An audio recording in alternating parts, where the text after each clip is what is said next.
Abyssal Murmurs. Hello, everyone. Welcome to the next horror stories. Story 1. This is a popular story with my family and most of my friends. Amanda is my brother's girlfriend. At the time of this story, she was looking for her first apartment and moving out of her parents' house. Her and my brother didn't want to move together since they'd only been dating for a few months. She opted instead to search for a roommate online. Browsing Craigslist, she found an ad titled something like "Roommate Wanted, Females Only." This sort of thing was common since the area she was looking in was mostly young professionals. The listing was for a room in a house for about $2.25 a month, which was quite cheap compared to most of the other places listed. The occupant listed herself as a 23-year-old college student that wasn't comfortable with living with any males. The other roommate would have their own room and attached bathroom. So far, Amanda was into this place. However, the listing only had a single photo from outside the property. Amanda sent an email wanting to meet the occupant and tour the house. Within 30 minutes, she receives an email back with all the details and time to stop by. The girl worked late hours and wanted Amanda to stop by at 8 p.m. When Amanda arrives, there's a handwritten note on the front door saying "Door broken, use back door." Walking around the house, it looks nice but slightly unkempt. Tall grass, weeds, dusty windows, etc. Still no alarms for Amanda though. When she knocks on the back door, an older man opens the door.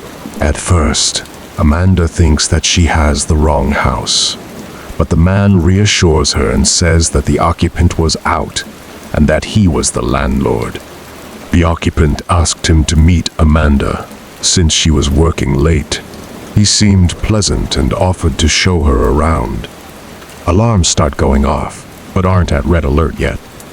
First, the guy was clearly in his 40s, unshaven, and looked like he lived in his car. Also, only the kitchen light was on.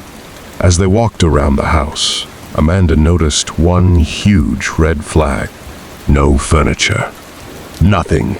The landlord was polite about answering questions, but seemed irritable to keeping the lights on for too long, rushing her around and only letting her look at rooms for a few moments.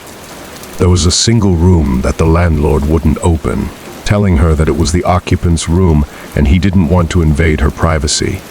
As they walk down the hall into the living room, she notices the front door has a plank nailed across it, quote-unquote, broken for sure.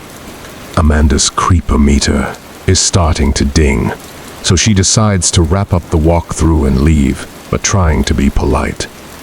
As she's giving the guy her thanks for the showing bit, he perks up and states that he forgot to show her the basement. He claims it's recently furnished and would be a great rec room, and she should take a look down there. At the time, Amanda and the landlord are standing in the small hallway between the front living room and the back kitchen. In this little hallway was the basement door. When he opens the door, it opens outward to create something of a barrier between Amanda and the back door. The basement is pitch black. He smiles, motions down the stairs, and says, "Ladies first." What happens next is nothing more than a stroke of luck. Amanda gets a text, just as some random person parks in front of the house. Thinking on her feet, she pretends it's a phone call and answers her phone. "Hey, yeah, are you here? I'll come out from around back and let you in. It's great. You have to see it." With a motion of confidence, she excuses herself around the landlord and walks out of the back door. She says the guy just looked at her like he was confused. Once outside, she sprinted to her car and sped like hell out of there. When Amanda got home, she told her mother and my brother everything. Cops were called. They took her statement and went to investigate. The Craigslist post had been removed. The house had been foreclosed over 6 months earlier.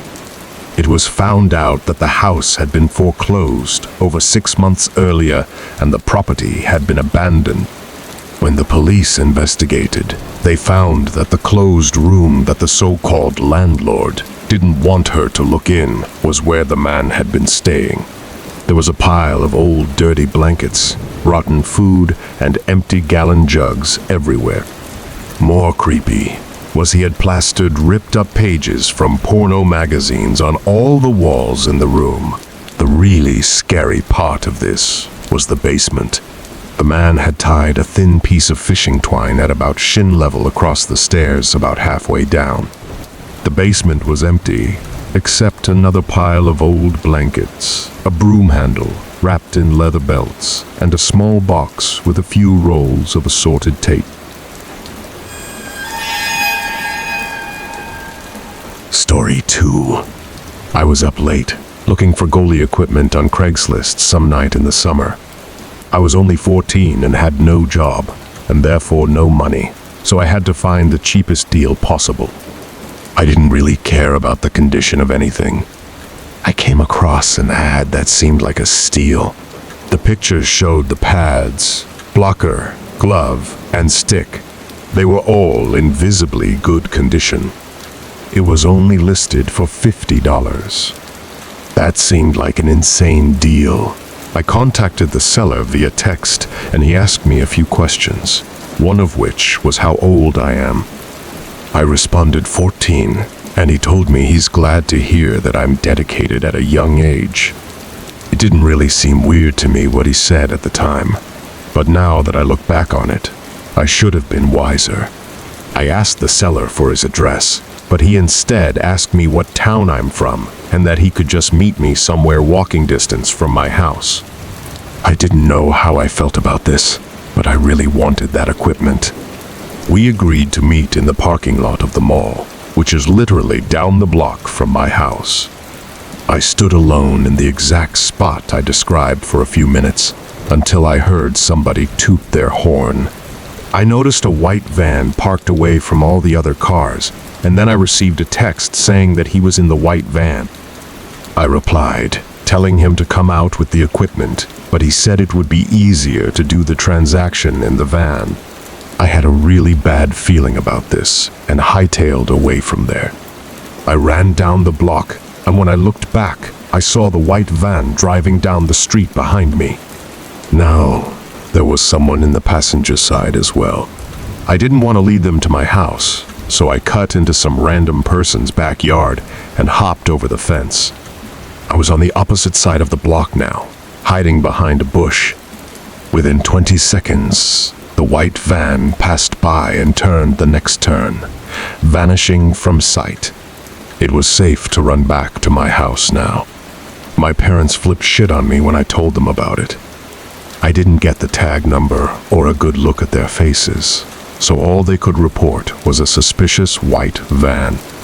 The Craigslist ad was taken down, so I couldn't show it to my parents. I thought it was over, but that night I heard a vehicle engine running outside. I looked out my window, down to the street, and saw the white van sitting across the street, but as soon as I looked out the window, the van drove off down the road out of sight. I haven't seen it since. I don't know if they saw me or not, or if they somehow found my address. It makes me paranoid to this day.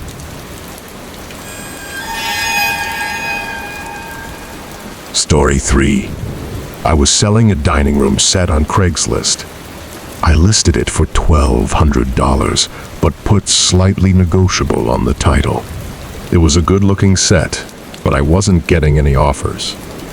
I did live in the country though, so not a lot of people lived in my town. I finally received a call about the set. The man on the other end of the phone had a very shaky voice, and he sounded a bit off, but I can't really explain how.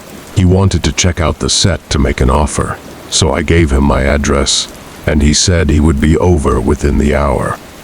I dusted off all the furniture one more time to make it look as nice as possible. The doorbell rang within 10 minutes. I was shocked. He must have lived really close, which in my area was very surprising. I opened the door and immediately felt uncomfortable about letting this man into my house. He was wearing a white undershirt with yellow stains scattered all over it. His pants were way too baggy and had a few tears in them.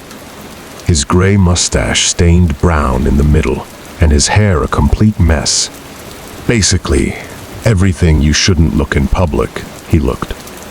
Basically, everything you shouldn't look in public, he looked.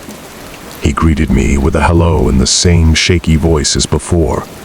I invited him in, and he immediately caught glimpse of the dining room set, since the dining room is the first room you see in the house.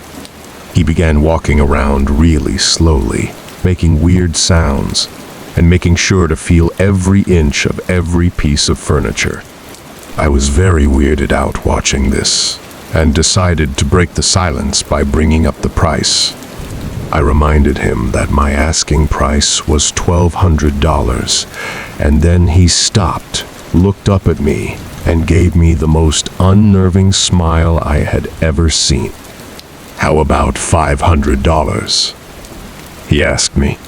I laughed a bit at the insane offer, almost thinking he was joking.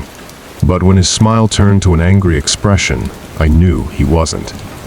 I apologized and told him that's much too low for me.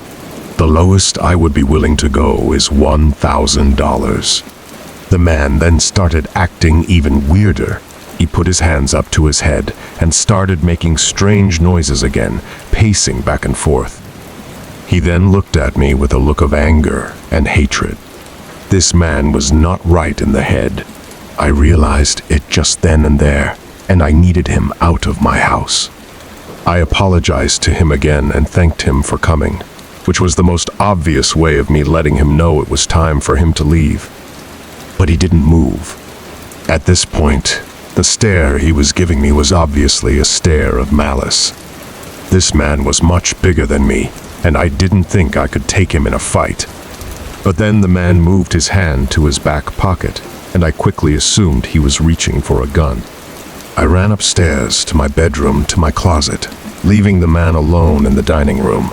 In my closet, I grabbed .45, loaded it, and took cover behind the wall, sneaking a peek into the dining room. The man was gone. I went back to my room and locked the door. I called the police and took cover behind my bed. In the meantime, it felt like hours before I heard the police sirens outside my house. However, I stayed put behind my bed.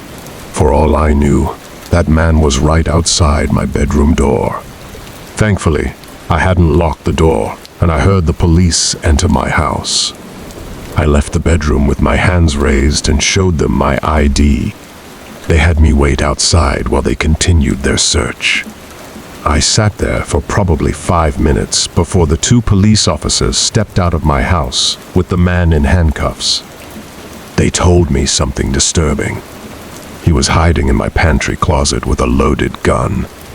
I feel it's only a miracle that the police weren't shot at, but the thing that still haunts me the most to this day was the look that man gave me through the window of the police car as it drove off.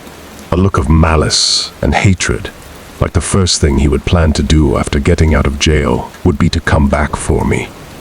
I'm still thinking about moving. I can't deal with the constant paranoia of that man coming back. All I can say that can be learned from this is to be very careful when giving your address to people from Craigslist. Thank you for always supporting the channel and welcoming its videos. Wishing you good health, and remember to subscribe to the channel to achieve 1,000 subscriptions.